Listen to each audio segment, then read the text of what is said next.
दुनिया के अलग अलग देश में काम कर चुके रक्षा मामलों से जुड़े एक वरिष्ठ अधिकारी बताते हैं कि जिस तकनीकी का इस्तेमाल इस विस्फोट में किया गया है वह नई नहीं है।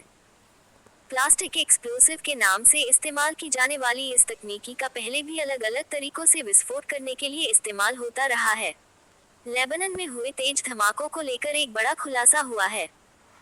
दुनिया भर की बड़ी खुफिया एजेंसियों को मिली जानकारी के मुताबिक पेजर में हुए धमाकों के लिए ऑपरेशन बिलो द बेल्ट नाम दिया गया था। यही नहीं, पेजर के माध्यम से हिजबुल्लाह पर हमला करने वाली एजेंसी ने बाकायदा ताइवान की बैटरियों को एक बड़े शिपमेंट के दौरान बदल दिया था। जो बैटरी इस दौरान बदली गई वह एक विशेष लैब में तैयार की गई थी। इसके लिए 5 महीने पहले ही धमाका करने वाली एजेंसी में लेबनान की ओर से निकाले गए एक टेंडर के बाद इस तरीके की रणनीति बनाई थी।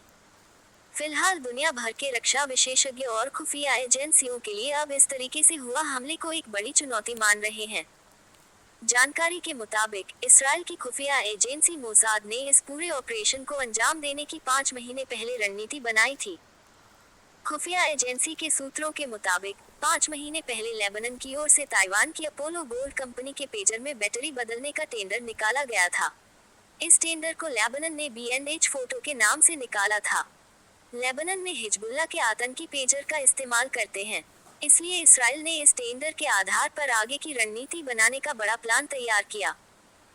दुनिया भर की तमाम खुफिया एजेंसियों को मिले इनपुट के आधार पर पता चला है कि जिस बैटरी का टेंडर ताइवान की कंपनी को हिजबुल्लाह के आतंकियों के लिए बनाकर भेजना था, ठीक उसी स्पेसिफिकेशन की बैटरियों को इस्राएल की खुफिया एजेंसियों ने एक लैब में तैयार किया।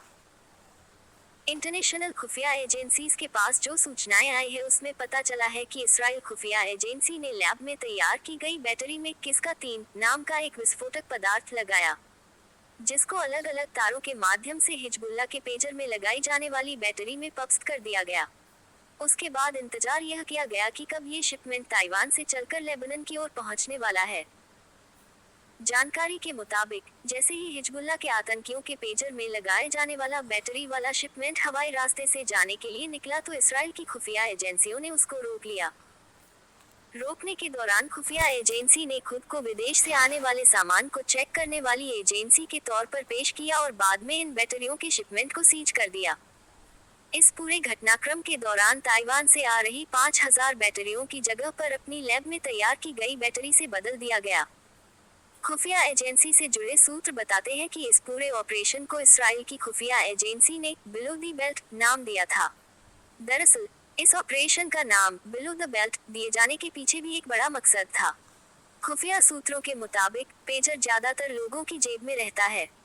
ऐसे में मकसद यही था कि विस्फोट के समय ये पेजर कमर के नीचे जेब में ही ब्लास्ट करेगा, जिससे शरीर के निचले हिस्से के अंग सबसे ज्यादा क्षतिग्रस्त हो सके।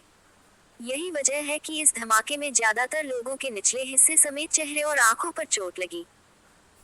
खुफिया एजेंसियों से जुड़े सूत्रों का मानना है कि हमला करने वाली एजेंसी ने बिलो द बेल्ट नाम भी इसी वजह से दिया था कि उनके कमर के निचले अंगों को ज्यादा से ज्यादा क्षतिग्रस्त किया जा सके। खुफिया एजेंसी से जुड़े सूत्रों के मुताबिक सिर्फ इस्राएल की एजेंसी ने हिजबुल्लाह के पेजर की बैटरियां ही नहीं बदली बल्कि उसकी फ्रीक्वेंसी को भी हैक कर लिया था। यही वजह थी कि 450 मेगाहर्ट्ज की फ्रीक्वेंसी वाले ताइवान के पेजर में जब मंगलवार को धमाके हुए तो एक साथ पहले एक मैसेज की बीप सुनाई पड़ी। इस बीप के साथ जैसे ही हिजबुल्लाह से ताल्लुक रखने वालों ने पेजर जब से निकाल के आंखों के सामने किया तभी धमाका हो गया। दरअसल धमाका करने वाली खुफिया एजेंसी को इस बात का पहले से अंदाजा था कि हिजबुल्लाह के मैसेज एक साथ आने पर सब लोग अपने पेजर को निकलेंगे और बड़ा हमला हो जाएगा। दुनिया के अलग अलग देश में काम कर चुके रक्षा मामलों से जुड़े एक वरिष्ठ अधिकारी